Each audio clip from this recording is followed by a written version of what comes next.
Баршаңызға сәлем, сіздермен бірге Гүлфия Ерболқызы. Арнама қош келдіңіздер. Қазір осы бейнеде бар жоғы 5-ақ минутта өте дәмді салат дайындаймыз.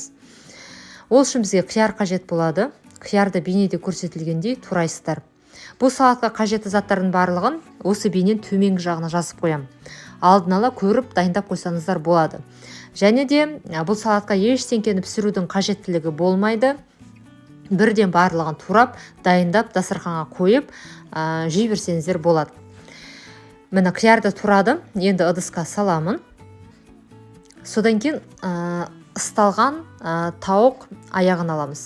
Яғни копченая окорочка деп айтады енді орыс тілінде. Содан кейін аластарда тауық етін. Бейнеде көрсетілгендей турайсыздар.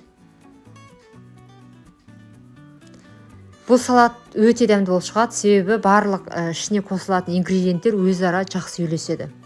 Сонда жасап көріңіздер. Мен тек қана өзім отбасыма өзіме ұнаған және оңай рецепттермен бөлісуге тырысамын.